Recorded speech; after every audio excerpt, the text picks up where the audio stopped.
How do you make sure you're reading scripture with the right tone?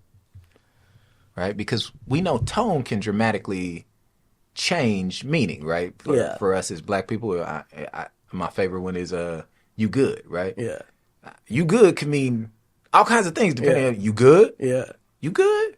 Yeah. Hey, are you good? Like, it just depends on, right? So I'm like, all right, when we read scripture, how do you, as Pastor Sheffield, what's the approach you use to make sure that you're using the right tone? I spend a lot of time in backgrounds. Okay. A lot of time in backgrounds. For being a people who have been misinterpreted often, I feel like it's hypocrisy of a form. Okay. To have frustration when people who don't look like me in whatever form, not everybody gets to be as tall as me, not as dark as me, whatever the case may be, interpret things about me without giving a chance to understand the background of me. It would be robbery for me to have frustration with people treating me that way, and then to go into a text 2,000 years, 2,100 miles, multiple cultures separated from me. So most of my sermon prep, Bible study prep, is spending a lot of time trying to understand as best as possible, what's Roman context, how is language used, what did people who are receiving injustice, like how do they use language versus like higher refined Greek, that kind of stuff. And that puts me in a position of humility, right? Because then my approach is, I think I have some idea about tone, but I better be careful to not draw too quick of conclusions as I read and try to interpret that, and leave some space to assume that even if I can translate the text, word for word, I can't translate tone. It's too much time, right? And we've experienced that, where people have interpreted how we are experiencing something, or what we've done, or what we've had. Can you give us an example? Yeah. I think, just in general in life, we make life decisions that are hard sometimes as we get older. Yeah, life be lifing, man. Life be lifing. Never really taking into account, how were they raised? I think some people that I've noticed, and probably me in some areas, that make me heated, or I've realized, well, that came from somewhere, right? And there's a reason why that thing for me is more serious than someone else could see it and say, I'm not worried about it. So there's, people that I cross paths with that are like very serious about, whatever, liturgical practices, or how you go to work, or what work is about, or like not taking vacation, all that kind of stuff. And I'm thinking, before I draw too quick a conclusion, let's learn that about comes that from somewhere, right? Well, that's the part that I think is really interesting, right? Is for you then, the proper interpretation of tone in our regular life is based on the person.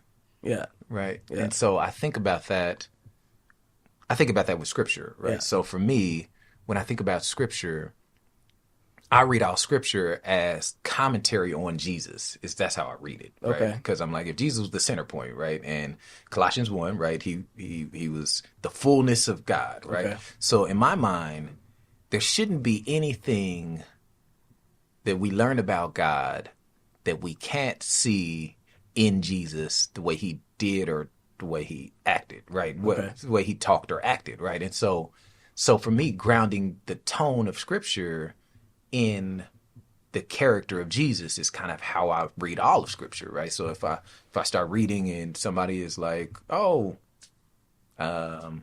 know, I'm not going to pick a controversial one today, Right. but I'll just, they pick one, and I say, well, show me where you felt like Jesus did that, right? I will pick a controversial one then. All right.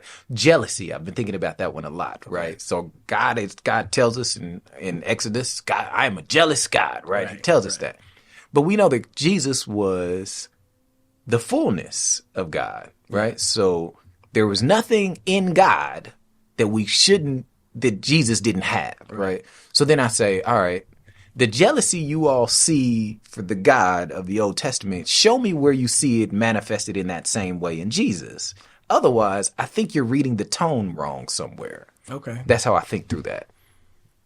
Right? Because how we do tone in real life is based off of character, right? Okay.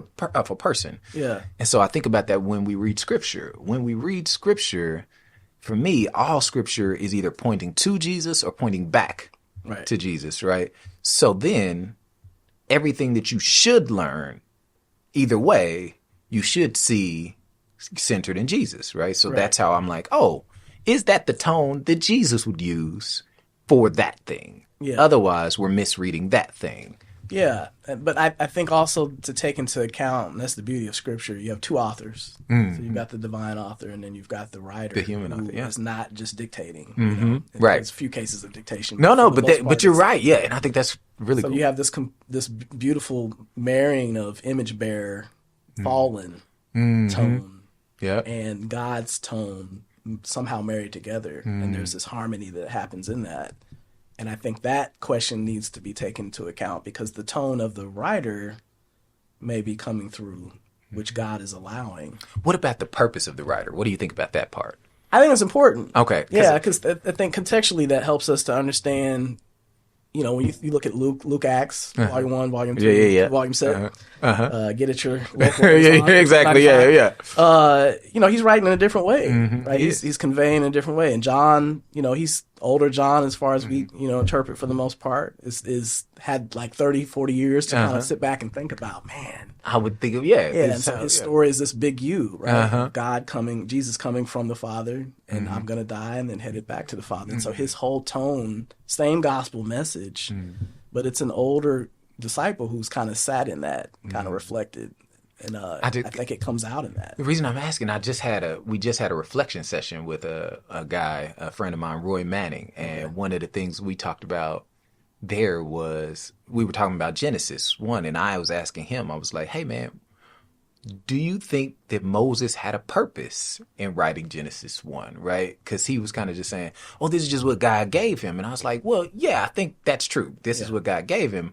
However, I think he was trying to teach some people some stuff in my mind. Yeah. And so I think that can actually dramatically shape how we view things, not just considering the tone and the background, but even the purpose of the writers. Yeah. I think even in that the majority of Scripture is narrative, right? We're a storied people. But there's a tone in that. You know, it'd be different if it was like, here's the bullet points of covenant and trust God and come to salvation. And read these bullets and you're good. And I love how you said narrative, though. Yeah. And I think narrative is important because it's different from what I would say. I would use the term history, right? Because we often treat Scripture like history instead of like narrative, right?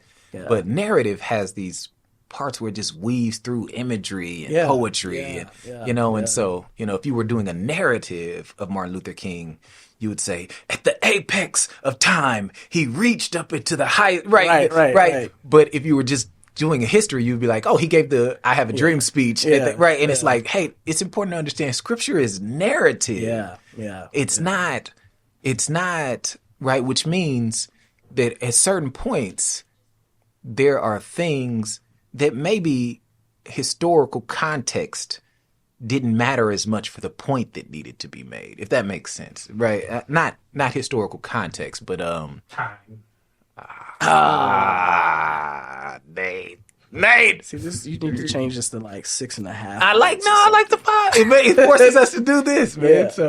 So any final thoughts you want to share? This just because that's it. That's literally the game, man. No, that's good.